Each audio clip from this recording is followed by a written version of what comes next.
France. Cette semaine, je vous fais découvrir le magnifique domaine de la Leonardso près d'Aubernay. Pourquoi? Eh bien parce qu'une association d'hommes et de femmes s'est créée pour faire vivre ce lieu et vous propose une séance de cinéma en plein air le 18 juin prochain. Vous pourrez y découvrir le seul film en dialecte alsacien, Der Hermer. Jean-Charles Spindler est un célèbre marketeur, il habite Saint-Léonard, un lieu-dit voisin de la Leonardso, et avec une poignée d'amis et de passionnés, ils vont chacun à leur manière nous raconter l'histoire de ce domaine qui remonte à la fin du 19e siècle quand l'identité de l'Alsace était menacée.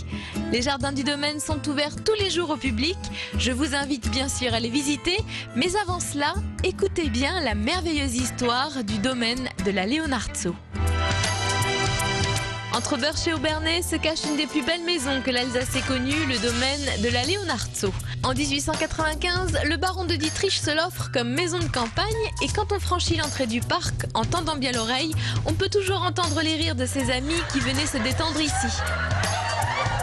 Ce baron était un collectionneur de belles choses et au fil des années, il rajoute à sa maison des boiseries du XVIe siècle par-ci, des pierres d'une église du coin par-là et surtout le plus beau trésor de son domaine, c'est aujourd'hui le jardin, ou plutôt devrais-je dire les jardins.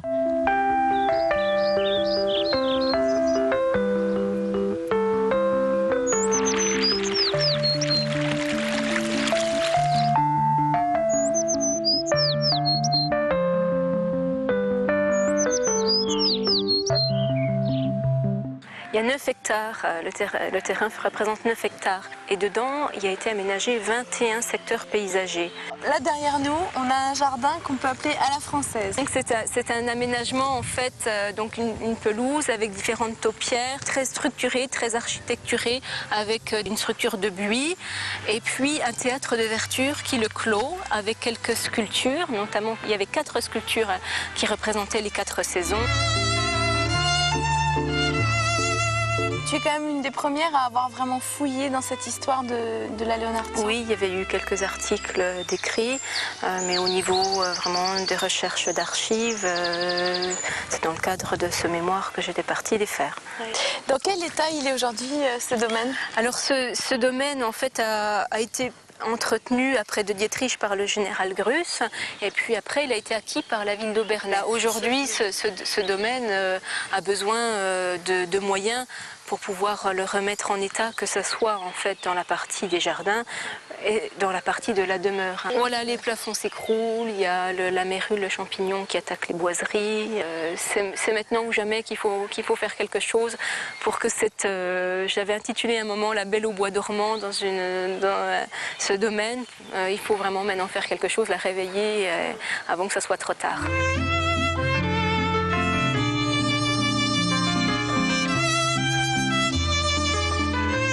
Alors on est devant le miroir d'eau dans lequel se reflète la Leonardso.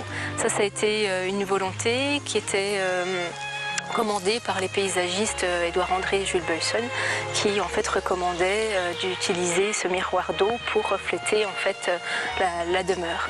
Voilà. Et c'est vraiment efficace, c'est magique. C'est vraiment efficace. Et ce qui est aussi très charmant, c'est qu'on a en permanence le bruit de l'eau, que ce soit dans le jardin secret avec les fontaines, un peu partout dans le parc on retrouve différents aménagements de ce type avec des fontaines et toujours ce bruit de l'eau.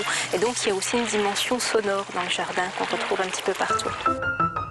Albert Louis-Eugène de Dietrich est un descendant de la famille de Dietrich, installé en Alsace depuis le XVIe siècle. Il ne travaillait pas, ce baron. Il avait la chance d'avoir épousé une femme riche. Voilà, il avait épousé Lucie Ottinger, qui était la fille d'un riche banquier. Alors, ce qui est intéressant, c'est la situation du domaine par rapport à Saint-Léonard, puisqu'il a certainement voulu créer cette demeure ici à cause de la proximité du cercle de Saint-Léonard, qui se réunissaient dans la collégiale juste à côté. Saint-Léonard, c'est un peu le paradis sur terre. Aujourd'hui lieu-dit, regroupant une dizaine de maisons à la sortie de Börsch, c'est peu de temps avant que le baron de Dietrich ne s'installe à la Leonardso, le fief d'un cercle d'artistes et d'écrivains qui ont largement participé à la reconstruction de l'identité alsacienne menacée à cette époque.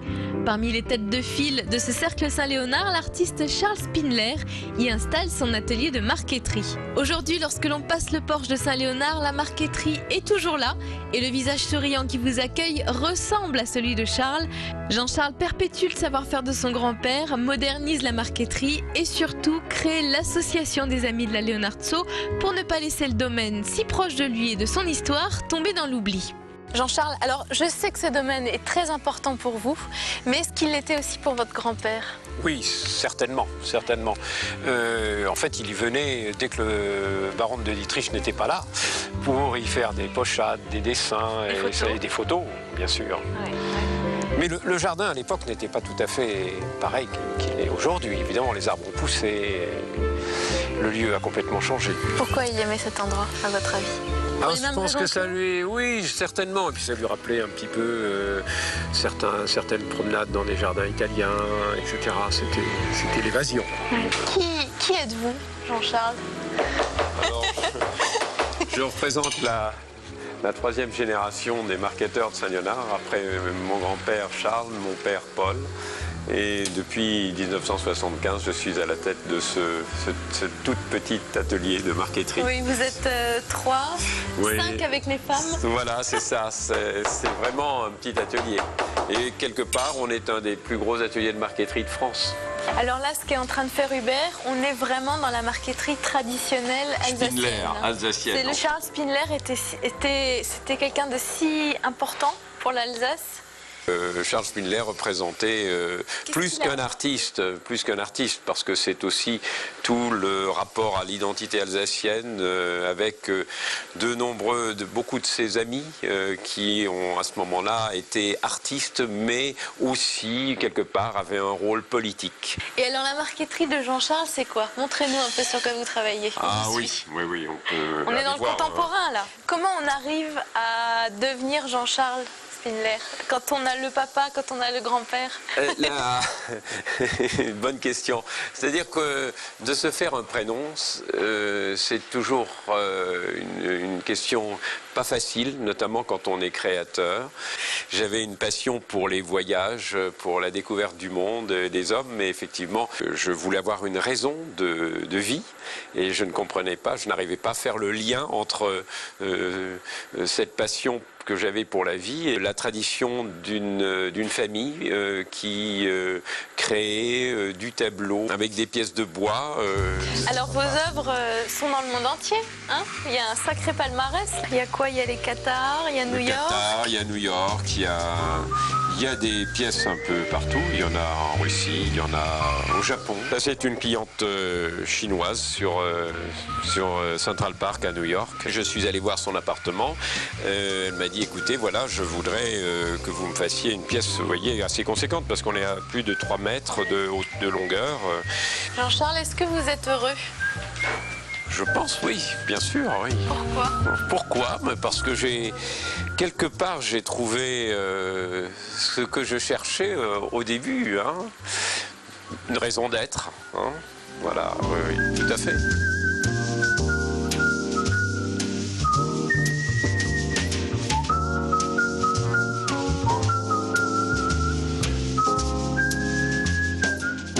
Vous teniez à me présenter quelqu'un.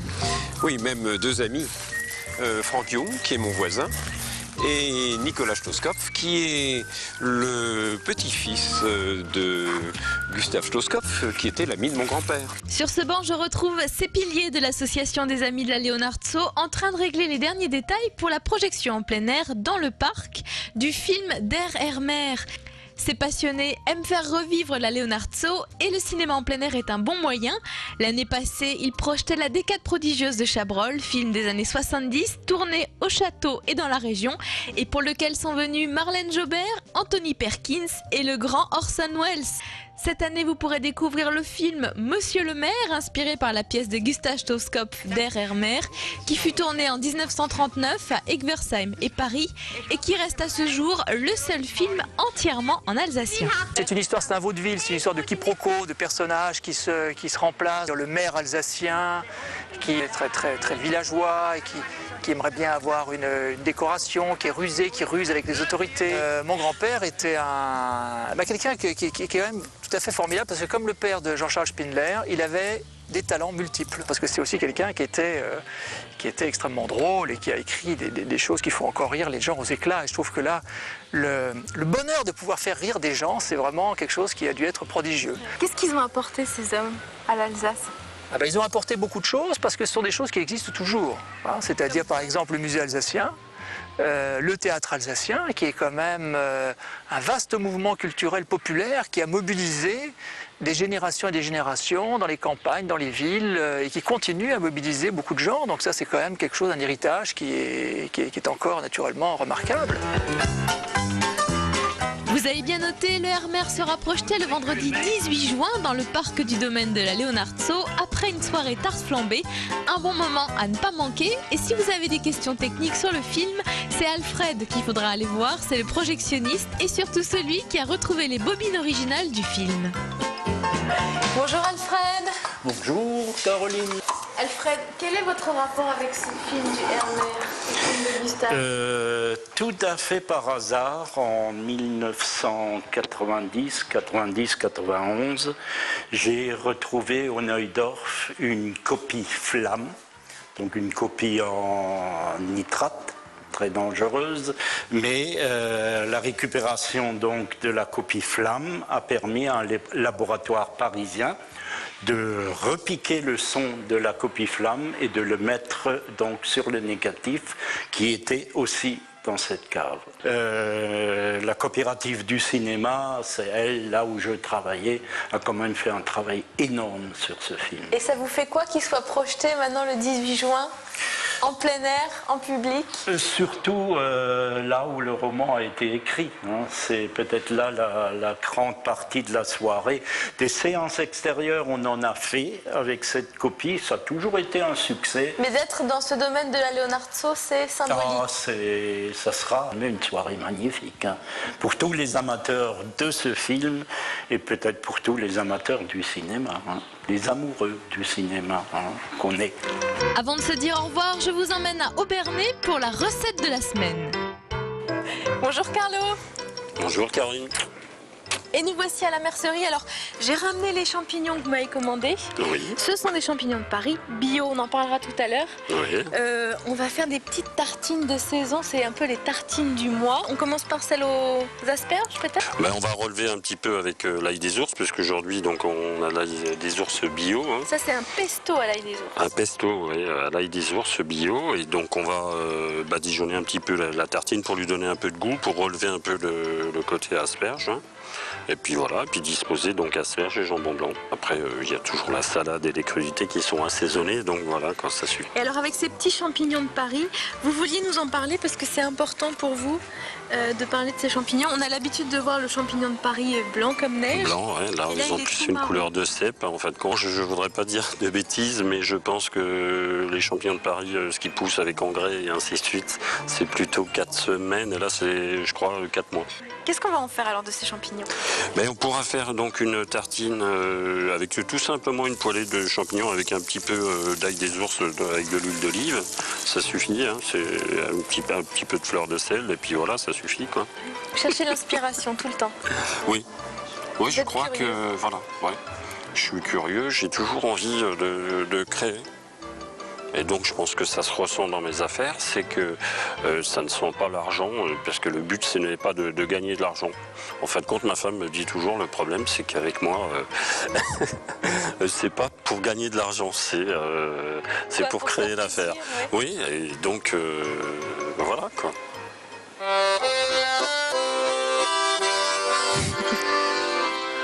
Quand nous chanterons le temps des cerises, et gai rossignol et merle moqueur seront tous en fête.